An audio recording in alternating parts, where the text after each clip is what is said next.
नमस्कार, good evening. मैं हूं विक्रांत गुप्ता। नमस्कार, मैं हूं समीप राजकरो। आज हल्ला बोल में सवाल यह है कि क्या जो टीम चुनी गई है वो हल्ला बोल सकती है। ये जो 15 खिलाड़ियों का चयन हुआ है, क्या ये भारत को एक बार फिर वर्ल्ड कप दिला सकते हैं?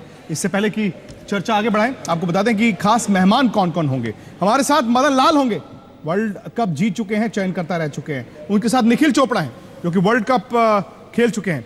राजदीप सारदेसाई, मोहम्मद अजरुद्दीन होंगे चंडीगढ़ से, और साथ ही साथ सौरव गांगुली होंगे सिडनी से। बिल्कुल, लेकिन इससे पहले आपको दिखाते हैं कि क्या है वो 15 टीम जिस पर हो रहा है हर तरफ हल्ला, और क्या वो team back to back world cup जिता पाएगी, इस पर चर्चा होगी। और क्या पक्षपात भी इस सिलेक्शन के दौरान देखा गया। चलिए सबसे पहले आपको दिखाते हैं वो पहले कि टीम के 15 खिलाड़ी कौन से हैं।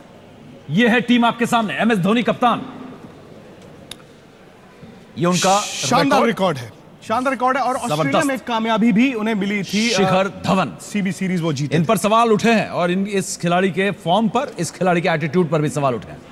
रोहित शर्मा डबल सेंचुरियन थे, हालांकि टेस्ट मैचों में वो अभी तक न्याय नहीं कर पाए। देखते हैं सिडनी में टेस्ट मैच में वो क्या करते हैं। और ऑस्ट्रेलिया के खेल प्रेमी उन्हें 264 के निकनेम से बुला रहे हैं। ये नाम और ये चेहरा याद कीजिए। ये आज के हल्ला बोल में से एक बड़ा सवाल होगा कि स्टुअर्ट बिन्नी टीम में कैसे आए। विराट कोहली ये एक्स फैक्टर है इस वर्ल्ड कप में। पिछले वर्ल्ड कप में एक्स फैक्टर थे युवराज सिंह, इस वर्ल्ड कप में विराट कोहली। टीम की ताकत बन चुके हैं सुरेश रैना।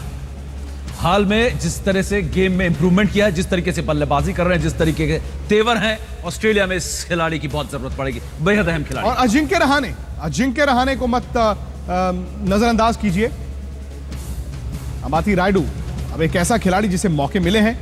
अब अंबाती रायडू को बड़े प्लेटफॉर्म पर बड़ी पारियां खेलनी है। बहुत बड़ा टेस्ट उनके सामने। रविंद्र जडेजा, जिनके कंधे में अभी भी चोट है और कह रहे हैं कि अगले 10 दिन में वो थ्रो करने लायक हो जाएंगे, इनके चयन पर भी सवाल है। आर अश्विन भारत स्पिन को अपनी ताकत बनाकर जरूर खेल रहा है, लेकिन क्या ये 3 स्पिनर्स जो चुने गए हैं, इनमें वो दम है कि ऑस्ट्रेलियाई पिचेस में, न्यूजीलैंड में, उन कंडीशंस में जाकर अपना जादू छोड़ पाए?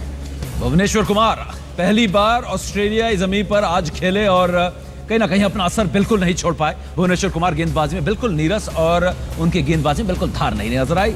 लेकिन टीम इंडिया के लिए वर्ल्ड कप में एक अहम खिलाड़ी होंगे। ईशांत शर्मा, वो ये भी घुटने में निगल यानी घुटने की चोट से जूझ रहे हैं। और उमेश यादव, ये है 4 तेज गेंदबाजों की टिकड़ी मोहम्मद शमी को मिलाकर। अब भारत की ताकत क्या है वो आप जानते हैं। भारत की ताकत हमेशा से बल्लेबाजी रही है। अब भारत की कमजोरी हमेशा गेंदबाजी रही है। हल्ला बोल के सवाल सबसे पहले आपको दिखाते हैं क्या है वो सबसे बड़े सवाल जिस पर हल्ला हो रहा है। पहला सवाल यह है, क्या धोनी की ये टीम वर्ल्ड कप जिता पाएगी? आपके लिए ये सवाल। हां के लिए ATY जी, और स्पेस दें और 80 स्पेस एन लिखें और उसके बाद आपके जाने पहचाने नंबर 52424 पर SMS करें। अगले 1 घंटे में बहस होगी। हमारे साथ एक्सपर्ट्स हैं और आज के 5 सवाल जिन पर हम चर्चा करेंगे, जो बहस की जाएगी। नंबर 1, धोनी की ये टीम क्या वर्ल्ड कप एक बार फिर भारत को जिता पाएगी? युवराज सिंह को टीम में लेने का फैसला सही या फिर गलत? तीसरा सवाल, यह है तीसरा सवाल जिस पर सबसे ज्यादा चर्चा और सबसे ज्यादा माथापच्ची हो रही है। स्टुअर्ट बिन्नी को टीम में शामिल करना कितना सही? चौथा सवाल, बिन्नी को टीम में शामिल करने के लिए क्या पक्षपात, फेवरेटिज्म हुआ है? क्या उनके पिताजी के सिलेक्टर होने का फायदा इस खिलाड़ी को मिला है? पांचवा सवाल, चोटिल रविंद्र जडेजा। अब रविंद्र जडेजा, यह कहा जा रहा है कि 10 दिन बाद थ्रो मारना शुरू करेंगे, फिर गेंदबाजी करेंगे। क्या वो मैच फिट होंगे? क्या उन्हें टीम में लेकर रिस्क लिया गया है?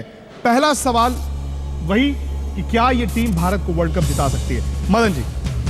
देखिए, ये टीम जो है वर्ल्ड कप जिता सकती है। मैंने पहले भी कहा था कि ये जो टीम है वर्ल्ड 4 टीमों के बीच में आती है, जो लास्ट 4 में आना इनका आ सकता है आराम से।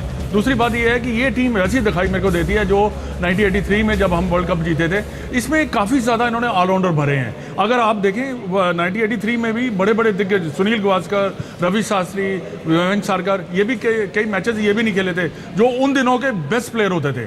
और फिर भी टीम ने मैनेज किया कि समहाउ की मैच में, क्योंकि क्या होता है कि अगर आप शुरू में आपके खिलाड़ी अगर कोई आउट हो जाते हैं 3-4, तो इसमें ऐसे खिलाड़ी हैं जो पीछे आकर आपको मैच को निकाल सकते हैं। ये इस टीम की आपको लग रहा है, हालांकि गावस्कर उसमें 2 मैच नहीं खेले थे, दोनों मैच भारत हारा था और ये टीम दोनों मैचों में भारत की हार हुई थी। पर ओनली वरी इस टीम की क्या जब मेरे को लगती है बॉलिंग अटैक लगता है, जो कि हम सब की वरी है यहाँ पर 1985 में राजदीप, 1985 में 1983 वर्ल्ड कप की तो हम बात करते हैं, इंग्लैंड जाकर हमने जीता था। और ट्रेडिशनली जहां पर सीम होता है, स्विंग होता है, भारत कि लिमिटेड एबिलिटी वाले गेंदबाज भी काफी घातक हो जाते थे। इंग्लैंड में हमने अच्छा किया, लेकिन ऑस्ट्रेलिया में 1985 में जो बेंसन हेजिस भारत ने जीता था, शायद वो ज्यादा बड़ी कामयाबी थी। ऑस्ट्रेलिया में जाकर दुनिया की बड़ी बड़ी टीमों को आउटस्टैंडिंग क्रिकेट भारत ने खेली थी। क्या ये टीम ऑस्ट्रेलिया जाकर वर्ल्ड कप में उस तरह की क्रिकेट खेल सकती है? दिल कहता है हाँ, दिमाग कहता है नहीं।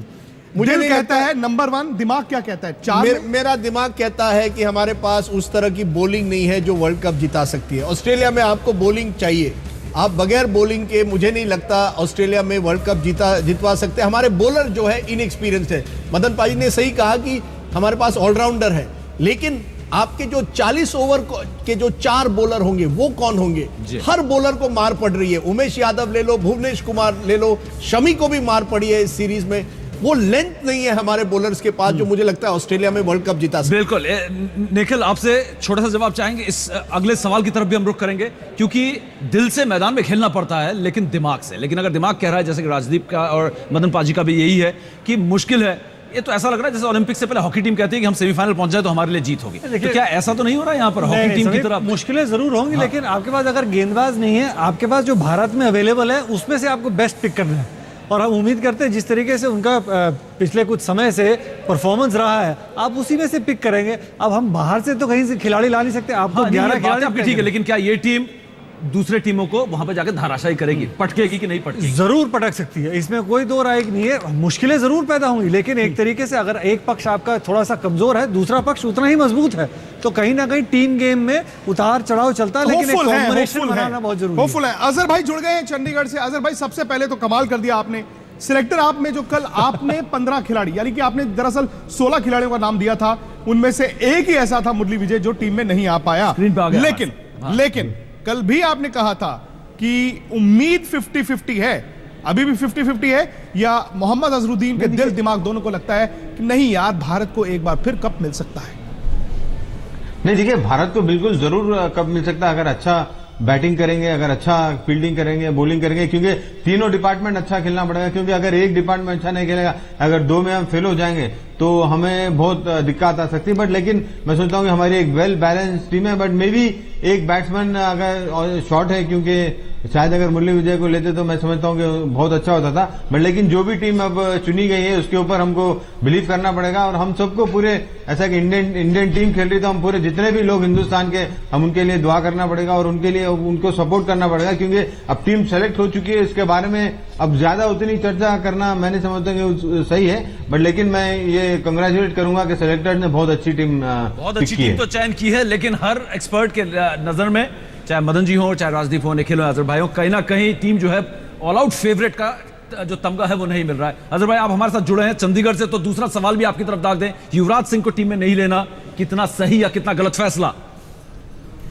नहीं, देखिए, बिल्कुल सही फैसला है। मैं समझता हूँ कि जो 30 प्लेयर जब आप चुनते हैं, तो जब आपको 30 प्लेयर में अगर आप युवराज सिंह को आप नहीं लेते हैं तो फिर एकदम बाहर से लेके आके डालना, मैं नहीं समझता हूँ कि जो भी प्लेयर्स जो 30 प्रोबेबल सेलेक्ट है उनके लिए मैंने समझता बहुत नाइंसाफी होगी। बट लेकिन युवराज का जो परफॉर्मेंस है आज जो रणजी ट्रॉफी में खेले, अगर मेरे ख्याल में ऐसे ही परफॉर्मेंस और थोड़े दिन पहले जो इंटरनेशनल मैचेस हुए थे उसमें अगर बताते, अगर इसका 20-25% भी अगर परफॉर्मेंस बताते तो वो बिल्कुल मैं समझता हूँ कि 30 में रहते थे। बट लेकिन सेलेक्टरों ने जो किया है वो सही किया है। बट लेकिन जो इंटरनेशनल क्रिकेट में रन बनाना और यहाँ पे रन बनाना बहुत अंतर होता है, बहुत डिफरेंस होता है। बट लेकिन जो भी सेलेक्टर्स ने किया, देखिए युवराज, मैं उनको मानता हूँ, बहुत बड़े प्लेयर थे, उनकी बहुत इज्जत करता हूँ। बट लेकिन हम इमोशनल होकर हम टीम को सेलेक्ट नहीं कर सकते, क्योंकि हम इमोशंस को, जब इंडियन टीम खेलती है तो इमोशंस को हमको बिल्कुल भूलना पड़ता है। जो सही टीम है और जो सही 15 खिलाड़ी है उनको चुनना पड़ता है, और मैं समझता हूँ ये बिल्कुल सही टीम है। लेकिन खेल प्रेमियों की सोच, विक्रांत, हम भी जानते हैं कि कुछ और है। युवराज को नाम लेने से पूरा देश जो है इस वक्त सवाल उठा रहा है।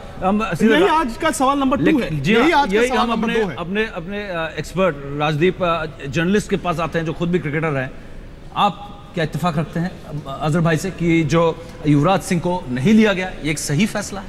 मुझे लगता है कल मैं थोड़ा भावुक हो गया था जब मैंने चूज किया युवराज सिंह। अब मैं सोच रहा हूं 24 घंटे बाद मैं सोच रहा हूं कि शायद कहीं ना कहीं हमने गलती की, क्योंकि देखिए युवराज सिंह का फॉर्म नहीं है इस समय, लेकिन पिछले वर्ल्ड कप में जो 4 साल पहले हुआ था उनका फॉर्म बड़ा अच्छा था। उस 4 साल पहले वर्ल्ड कप के फॉर्म पर आप इस बार उनको सिलेक्ट नहीं कर पाते, लेकिन दिल चाहता था कि युवराज हो। दिमाग कहता है कि शायद युवराज की जगह नई पीढ़ी आई है, नए अच्छे क्रिकेटर्स आए हैं। अगर आप देखें हर वर्ल्ड कप में कोई ना कोई एक नया सितारा आता है। एक खिलाड़ी का खौफ होता है और उसने जिस तरीके का फॉर्म दिखाया था पर आप उनको किस नंबर पे मैं जो आप जब टीम बनाते हैं, युवराज सिंह को इस समय जगह नहीं मिल रही थी शायद अम्बाती रायडू की जगह, लेकिन राजदीप ने बात अच्छी की है कि हर चीज में दिल और लेकिन मैं दिमाग। बात करता हूं कि जैसे राजदीप जर्नलिस्टों के बीच खड़े हो जाते हैं किसी खबर पर तो दूसरे जर्नलिस्टों में खौफ आ जाता है। नहीं वो देखिए बुढ़ापा आ गया। 10 साल पहले खौफ था, लेकिन अब खौफ नहीं है। युवराज सिंह अच्छा युवराज सिंह का 4 साल पहले खौफ था। अब T20 वर्ल्ड कप देखिए, T20 वर्ल्ड कप में परफॉर्मेंस देखिए। याददाश्त से आप क्रिकेट खेल नहीं सकते और याददाश्त से आप मैच विनर बने नहीं रह सकते। याददाश्त में हम इमोशनल जरूर हो जाते हैं, लेकिन सबसे बड़ी बात जो आज युवराज के चयन के बाद जो 2 बड़ी बातें हुई, एक सौरव गांगुली आज तक क्रिकेट एक्सपर्ट, उनसे भी यही सवाल पूछा। नहीं बिल्कुल मैं उनके साथ सहमत हूँ और मैं खुश हूँ कि वो टूट नहीं पड़े हैं और अपने बेटे को हौसला दे रहे हैं, जो किसी भी पिता का काम है। लेकिन थोड़ा मुश्किल हो जाएगा युवराज सिंह के लिए इस वर्ल्ड कप के बाद, क्योंकि वो उम्र उनका कम होता नहीं जा रहा है। अगर आपको 33-34 जितने भी युवराज सिंह की उम्र हो, उस समय आपको वनडे क्रिकेट में सिलेक्ट नहीं कर रहा है तो 3 साल बाद कहाँ सिलेक्ट करेंगे? इसके बीच प्लेयर आ जाएंगे, भारत में बल्लेबाज आते रहते हैं और अपने आप जगह वो खुद बना लेंगे। सौरव गांगुली का कहना है कि आसान नहीं होगा, लेकिन पता थोड़ी चलता है। लेकिन इस वक्त युवराज का रिएक्शन नहीं है हमारे पास, लेकिन युवराज के पिताजी का रिएक्शन है। योगराज सिंह वो शख्स जिसने युवराज को युवराज बनाया, वो शख्स जो आज भी कहता है कि युवराज वर्ल्ड कप में शायद डिजर्व नहीं करते थे, लेकिन मेरा बेटा वापस आएगा, मजबूत होकर वापस आएगा। वर्ल्ड कप क्रिकेट टीम से युवराज सिंह का नाम बाहर हो गया है। फिलहाल हमारे साथ योगराज सिंह हैं। योगराज जी, क्या लगता है किस वजह से युवराज का नाम इस लिस्ट में शामिल नहीं हो पाया? नहीं, वजह तो कोई भी नहीं है। सेलेक्टर्स ने नहीं ठीक समझा, नहीं सिलेक्ट किया, और इसमें कोई अफसोस करने वाली बात भी नहीं है, इसमें किसी को कंडेम करने वाली बात भी नहीं है। युवराज सिंह क्रिकेट खेल रहे हैं, क्रिकेट खेलने के लिए वो पैदा हुआ है और 5-6 साल और खेलेगा। उसमें से कितनी इंटरनेशनल क्रिकेट खेलने को मिलेगी वो तो खुदा जानता है, क्योंकि मैं नहीं समझता कि ऐसे प्लेयर्स को आप ज्यादातर टीम से बाहर रख सकते हो। जो इस वक्त वो खेल रहा है, फिटनेस लेवल जो है, पॉइंट पे फील्डिंग कर रहा है, और मैं उनका मैच देखा था पटियाले, the way he played it was just out of the world. तो अभी आई थिंक 1-2-3 महीने तक he will come back to the Indian team, और मैं चाहता हूं कि वो टेस्ट क्रिकेट खेले, ज्यादा देर टेस्ट क्रिकेट खेले। वो फॉर्मेट के ऊपर हम लोग वर्कआउट कर रहे हैं। सो काफी चीजें हैं, इसमें अफसोस करने की कोई बात नहीं है। और मैंने और यूबी ने कभी जिंदगी में सोचा नहीं कि हम सेलेक्ट होंगे या नहीं होंगे। हमको क्रिकेट खेलना था, क्रिकेट खेल रहे हैं और क्रिकेट खेलते ही चले जाएंगे। तो अब जो परफॉर्मेंस है तो उस पे कहीं मोरल पे कहीं फर्क पड़ता है? यार, जो आदमी कैंसर से जूझ के वापस आ सकता है, 3 महीने में इंडिया खेल सकता है और परफॉर्म कर सकता है, वो आदमी के मोरल में कब फर्क पड़ेगा? या मेरी लाइफ में जो हुआ है, मोरल में कहां फर्क पड़ता है? हमारे जेनेटिक जीन्स ही ऐसे हैं। मैं तो कह रहा था कि हिंदुस्तान की थोड़ी नस्ल बदल दो तो कुछ ना कुछ हो जाएगा। तो यही सवाल है कि युवराज सिंह को टीम में लेने का फैसला सही। खेल प्रेमियों की बात करें तो खेल प्रेमी अभी से गलत समझ रहे हैं, लेकिन हल्ला बोल में एक्सपर्ट पैनल ये मान रहा है कि ये फैसला सही है। एक बड़ा सवाल ब्रेक के बाद उठेगा और वो ये कि स्टुअर्ट बिनी को लेने का फैसला कितना सही है, क्या कर रहे हैं टीम में और क्या करेंगे वो टीम में, और इसके अलावा अलग अलग शहरों में जाकर लोगों की प्रतिक्रिया। ये टीम जो चुनी गई है भारत को एक बार फिर वर्ल्ड कप दिला सकती है कि नहीं? अब हम थोड़ा आगे चलें, सवालों का क्रम थोड़ा बदल गया है। सवालों का क्रम इसलिए बदल रहे हैं क्योंकि हम चाहते हैं कि जो सवाल नंबर 3 है उसके लिए हमें वक्त ज्यादा चाहिए, वक्त कम है, और इस 5 नंबर सवाल को पहले दागेंगे हम अपने एक्सपर्ट से। मदन जी, रविंद्र जडेजा, अक्षर पटेल दोनों टीम में है। जैसे आपने कल कहा था कि रविंद्र जडेजा को रख लो, अगर वो फिट नहीं होंगे तो मैं फिर अक्षर पटेल को रखूंगा। तो इसी सवाल में 2 सवाल है, दो लेफ्ट आर्म स्पिनर और फिर रविंद्र जडेजा के साथ रिस्क लेना, क्या ये सही था? नहीं, देखिए बिल्कुल सही। आपने एक स्लॉट तो वेस्ट नहीं किया। हाँ जी, स्लॉट वेस्ट तो नहीं किया आपने? आप एक बैट्समैन को दे देते। देखिए रविंद्र जडेजा का तो बनता ही था अंदर आना, क्योंकि एज ए बैट्समैन आप उसको ले सकते हैं कि उन्होंने कई ऐसी पारियां खेली हैं जिसमें मैच भी जिताए हुए हैं। और उसके साथ साथ रविंद्र जडेजा एक ऐसा बॉलर है जिसने अपने पूरे ओवर किए हुए हैं 10, चाहे बाहर हो चाहे अब अगर आईसीसी ट्रॉफी देखें तो इन्होंने अपने पूरे ओवर किए हुए हैं। हमें बॉलर चाहिए जो 10 ओवर पूरे कर सकें, ये इनमें खासियत है। अक्षर पटेल की बात अगर करें, वो जेन्युइन लेफ्ट दोनों को खिलाएंगे 11 में?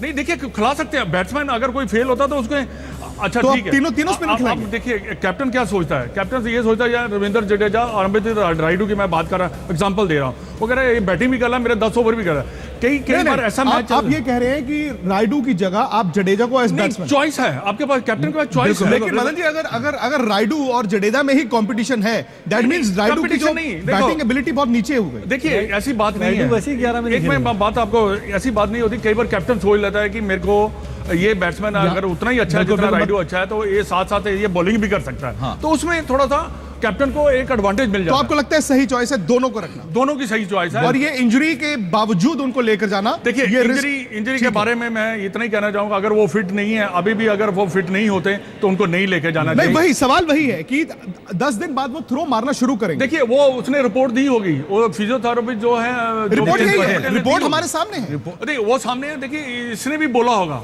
अपने रविंद्र जडेजा ने भी जाकर बोला होगा। ऐसा नहीं है कि आमतौर पर कंधे की बात चलती है तो हम कहते हैं कि यार तेज गेंदबाज को कंधा चाहिए थ्रो मारने के लिए, स्पिनर को कंधा चाहिए कि नहीं चाहिए?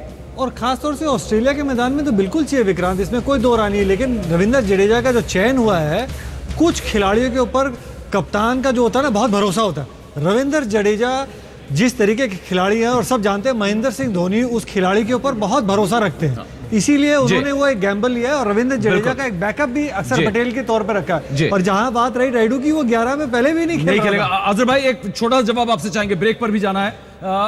आपने रखा था रविंद्र जडेजा / अक्षर पटेल। आपने कहा था कि ये चोटिल रविंद्र जडेजा को ना लेके जाए या अक्षर पटेल को लेके जाए, क्योंकि ये चोटिल है तो सवाल यहां पर खड़ा हो जाता है। नहीं देखिए, जैसा कि अब दूसरों की मनदीप आगे की बात सुना और निखिल की भी बात सुना मैं, तो मैं ये यहाँ पे कहना चाहूंगा कि देखिए डॉक्टर जो भी सर्टिफिकेट दे या फिजियोथेरेपिस्ट जो भी सर्टिफिकेट दे, देखिए प्लेयर को कॉल लेना पड़ता है। प्लेयर को पता होता है कि मैं कितना स्ट्रेच कर सकता हूँ, कितना खेल सकता हूँ, और मेरी इंजरी कितने तरह पे हील हुई है, या मैं कितना जोड़। कई सारे सवाल हैं, अभी कुछ सवाल रुके हुए हैं, बचे हुए हैं, लेकिन जो आपसे सवाल पूछा है उसका रिस्पांस क्या आ रहा है वो भी आपको। ये ताजा तरीन विजुअल्स हैं, युवराज सिंह हैं, जयपुर के विजुअल्स हैं, रणजी ट्रॉफी मैच पंजाब राजस्थान का। निराशा है वो आप देख सकते हैं, लोगों ने पूछा, वो चुपचाप अंदर चले गए। मीडिया से बात नहीं की क्योंकि बात करने के मूड में भी नहीं हो। ये युवराज सिंह की तस्वीर है रणजी ट्रॉफी का मुकाबला खेलने के बाद वापस ड्रेसिंग रूम में लौटते हैं। चलिए फिलहाल हमें एक ब्रेक के लिए रुकना पड़ेगा। हमारे साथ मदन जी, राजदीप, निखिल, अजहर भाई चंडीगढ़ से जुड़े हुए हैं। सबसे अहम सवाल पर नजर होगी कि स्टुअर्ट बिनी को क्यों चुना गया है टीम में, क्या उनका रोल होगा, क्या इसमें पक्षपात हुआ है, इस सवाल पर हम अपने एक्सपर्ट से बात करेंगे, लेकिन इस छोटे से ब्रेक में।